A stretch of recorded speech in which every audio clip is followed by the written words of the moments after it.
Distinguished ladies and gentlemen, the SDGs and the 2030 Agenda are foundational to global development, and especially to Ghana's development, as articulated in its ambitious vision for self-reliance through Ghana Beyond Aid. Last year, Ghana conducted its first national voluntary review, in which significant progress was seen to be made on the SDGs. There were gaps, and those gaps and even those achievements have since been threatened by the COVID-19 pandemic. Make no mistake, we face significant challenges in the achievement of the SDGs, in health services and access to basic services, in the generation of a whole new class of vulnerable people impacted by COVID, many of whom are falling into absolute poverty, with tens of thousands of jobs lost, small businesses devastated, with over 37% of these still not functional, according to Ghana's own business tracker.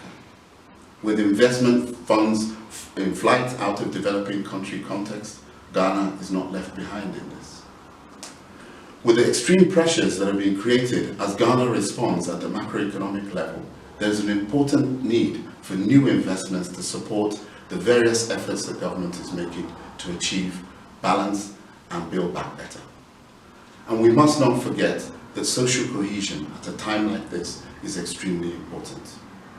Never before has a whole of Ghana approach been required, led by government, involving the private sector, citizens, civil society, communities being required.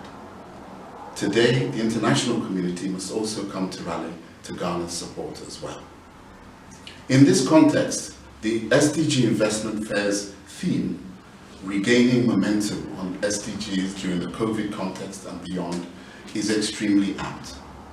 Ghana has already acted boldly. There is a clear plan. There have been palliative measures and incentive measures as well to stimulate businesses and get them back on track. And these are beginning to show results. But there is nowhere near the kind of resources needed to really put Ghana back on track.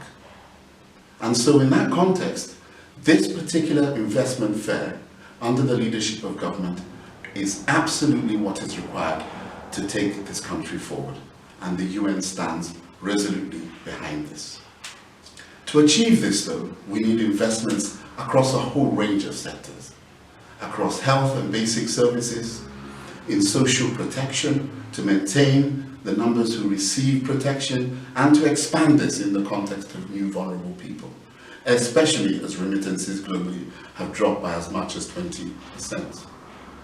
To ensure a rapid and safe return of children to school, to ensure that the gains of nutrition are not lost, to ensure that women and children and girls do not face sexual and gender-based violence, and to particularly reach vulnerable groups so that no one is left behind, to support small and medium-scale businesses to grow and rebound back from the impacts of the pandemic, as well as to enable the government have the fiscal space to make the big decisions that it needs to make as it tries to drive Ghana forward. And in the context of threats to peace and conflict in the region, to build social cohesion in a way that maintains the peace of this great nation. COVID, though, is not just a threat. It's also an opportunity for these new partnerships that I've just talked about, that bring the private sector in robustly, that look at new and innovative ways to generate finance and investments, not just from the private sector, but from communities as well. This is going to be really important in the recovery. Taking advantage of the new digital transformation is also going to be an important one. How will this affect the way in which we run our businesses, provide accountability, deliver new business models that transform the opportunities for Ghanaians? And how do we also ensure that we continue to strengthen Ghana's path towards green growth, already being spearheaded through the Ministry of Environment, Science, Technology, and Innovation? These will be really important steps as Ghana moves forward to do this.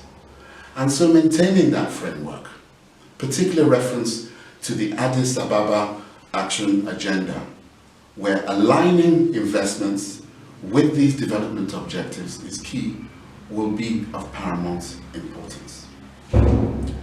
The UN has just concluded its own socio-economic response and recovery plan, and there are a number of elements within that that will support this investment in the SDGs and maintaining momentum around their delivery.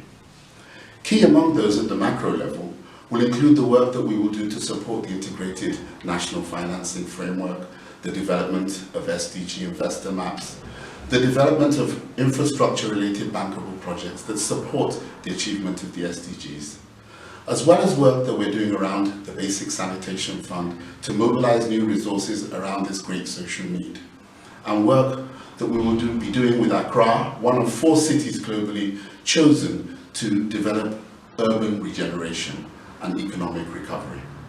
The lessons from that will not just influence how Ghana recovers, but also how other countries recover as well.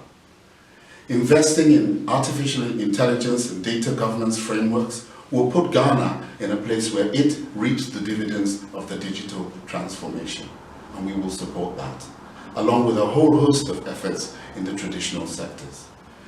In total, the UN has repurposed and redirected $91 million of its effort towards the achievement of this, and aims to raise a further 40 million to support this over the next 12 to 18 months. We enjoin all Ghanaians to participate in this investment fair, as well as the international community. And we wish you successful deliberations and the ability to continue on the bold vision and trajectory of Ghana Beyond Aid, which is so close to your hearts. Thank you very much.